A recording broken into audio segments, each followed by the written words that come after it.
This is our regular Friday TriFit Live, where we lead you through about a 10-minute workout, give you some ideas of things you can do actually from this block onwards with a kettlebell. So if you look back over the last 6 weeks, everything we did in the last 6 weeks on Fridays was body weight. We're now moving into using kettlebells.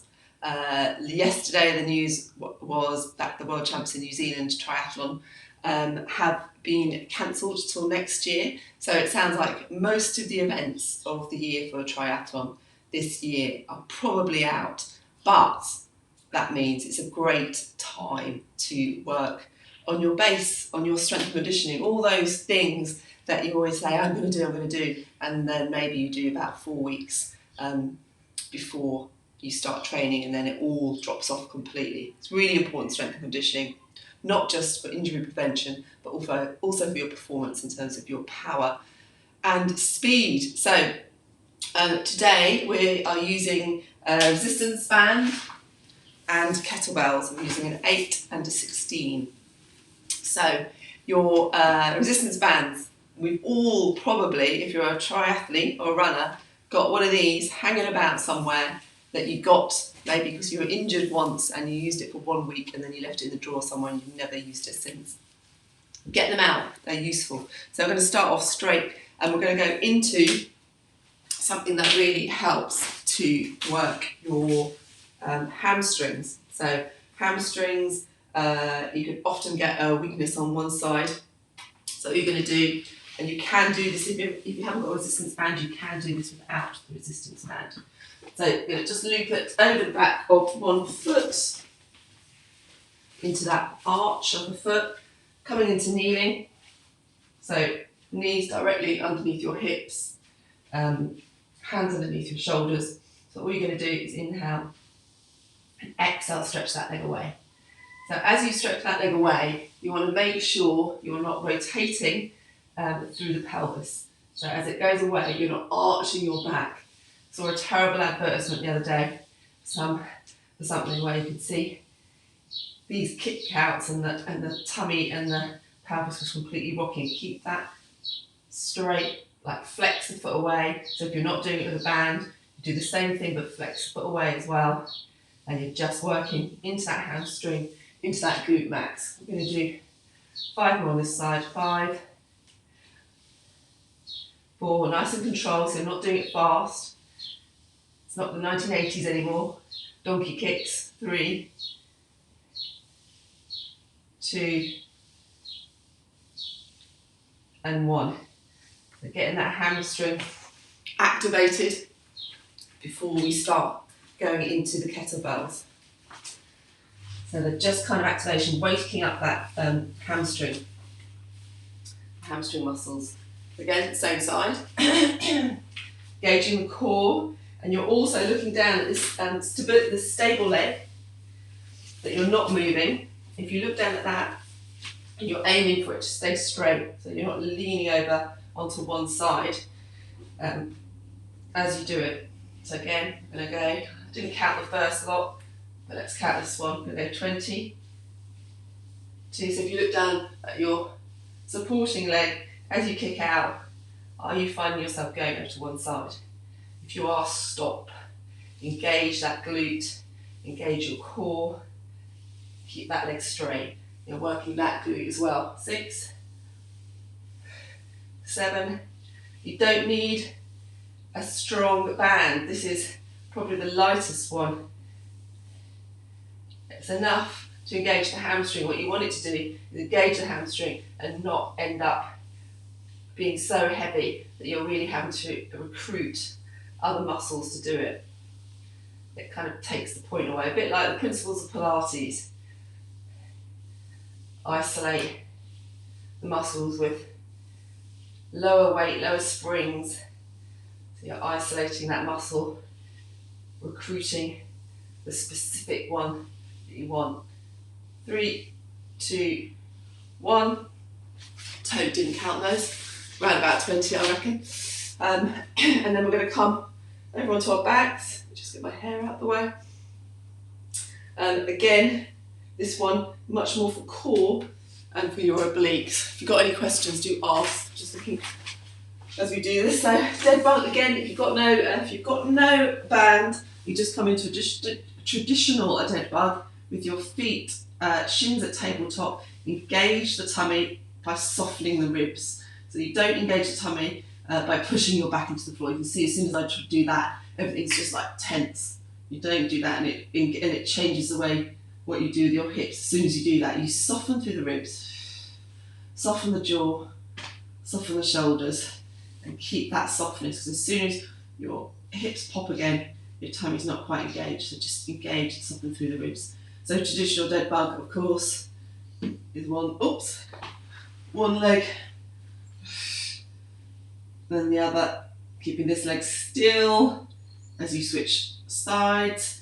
With the band, we're going to do one side to 10 and the other side to 10 without the arms engaged. So keeping the legs still, and then you just exhale. Away, one leg. Really fighting to keep your hips level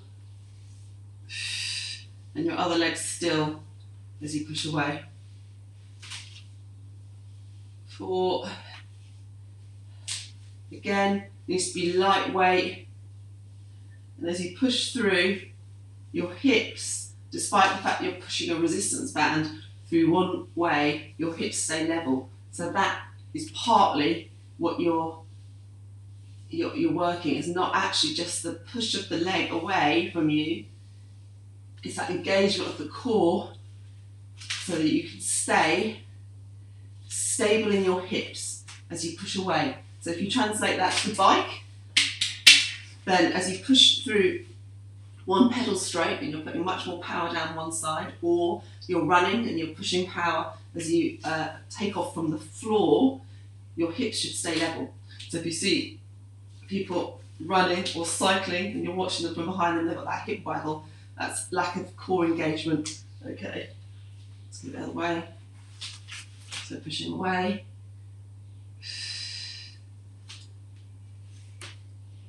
2, engage the hips. 3, 4, 5, engage those hips. You should really feel it through your oblique muscles. As I say, this band is light and I'm feeling it. 9, 10. And of course you could alternate if you want to do it with an alternation. It's a little bit hard because you tend to drop that leg and you want to keep that stable. So 10 of those each side.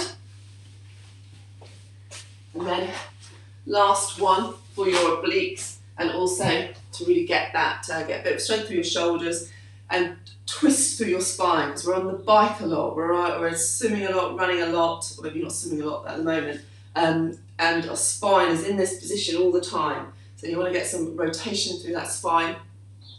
Rotation helps drive your running, and obviously into your oblique. So mountain climber twist, but slow. You're going to keep your hands under your shoulders, twist, turn completely sideways on. So I'm now on the side of my foot, coming up and twist. And you're working, you've got to get that knee to your elbow or your wrist. Press it, come in, bring it back. Press it, bring it back. You've got to watch you don't do this, because actually I see people doing this all the time, bending their elbow to get to their wrist. Get that twist through, bit of spinal rotation. Let's do 2 more here. Can't remember how many I did. And switch the other side. So aim for 12 or 30 seconds. Sometimes I find just setting a timer easier than trying to remember how many I've done. And then we're going to go into 30 seconds or around about of the next set of kettlebells. Just take that off because I always hit my wrist to it. So halos, which work your triceps, and all around your rib cage. So you take the kettlebell up, elbows really close to your head, draw circles with your head with the kettlebell. 4, 5, you do this for 30 seconds. I'm going to do 10 each side. 7, 8, 9, 10, other way. 1, try and keep those elbows close to your side without smacking yourself in the face. 3, 4, 5, engage the core as you're doing it. 7, 8, 9, 10. Okay, around the body clock. I'm going to take my heavier kettlebell and you're going to take the kettlebell and swing. But if I just let my body go, you can see my whole body is swinging. So I'm looking at my other camera over here. You want to try and lock that down. So actually engage your core. Take the swing out of your body so that you're really engaging. 9, 10, other way, to stop that swing through your body. So again, obliques, kicking in, 3, 2, 1, obliques kicking in for that. So again, 30 seconds, or if you've got a little time, 10 seconds, 10 reps, and then we're going to go right clean, left clean. So working on that single unilateral side, because obviously with triathlon running, everything's one-sided. You take off, you land, you cycle, you swim. One hand, one leg. So there's no point always doing single, double, both feet, both arms. So we're going to go into single clean, so you're still swinging, and then you're going to land it sideways on. So I'll show you what it looks like from the side. I'm going to do 10. Let's watch that window. So again, you can see I'm pushing back almost into that deadlift position, hinging at the hips, which is different from squatting. So you see the difference. Hinge, squat. So you hinge with a kettlebell. You're going to hinge with a kettlebell, drive it up to the side. I'm going to do 10 each side, and you're working all that side. 6, 7, using the swing to drive it up each time. 10 that side. I'm going to show you what it looks like from the front. That's what lots of people can do wrong, is they take it up like this and then they hang it off the back of their back here and they crunch. You've got to keep your hips level. Again, you're holding a weight, so you're going to want to do that. Keep it level, that's the work. Okay, so sending my thumb backwards and then turning it as I swing it through. 1, 2, 3. Drive it up 4. Exhale as you do it. 5, 6, 7, 8, 9, 10. 10 swings or 30 seconds. You guys should be doing 30 seconds. I haven't got long before I'm teaching another live class. So 10 swings. You should all, if you've got a kettlebell, I hope you all know how to swing a kettlebell properly. Think about your hinge. We're getting close to that back window again. You hinge, you squeeze, and straight up. No leaning back. 7, 8, 9, 10. And now I will show you sideways on the last sumo squat high pull. And what's great about kettlebells, as you can hear, is it really works your cardio, and it's also good for your VO2 max.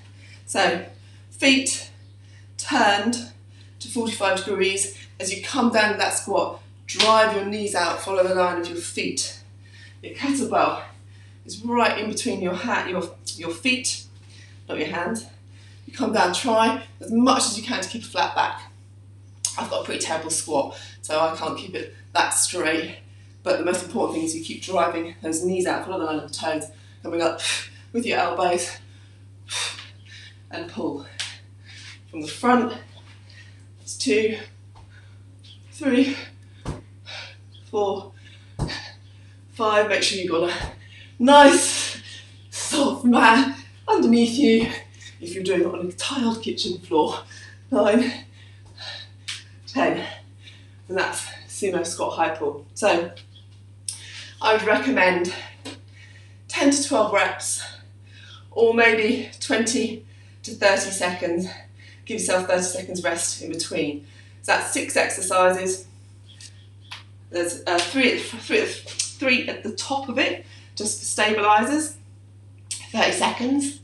So max it'll take all the way through is 10 minutes, which is nothing. Everybody's got 10 minutes in their day, especially if you're a triathlete.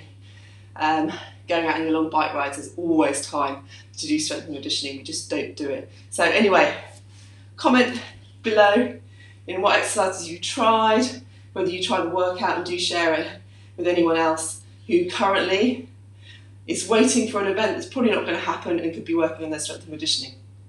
Anyway, got another one at 7:45, so if you'd like to join me there, you can sign up via the website for a half hour, 7:45 to 8:15, and yoga this evening. See you later.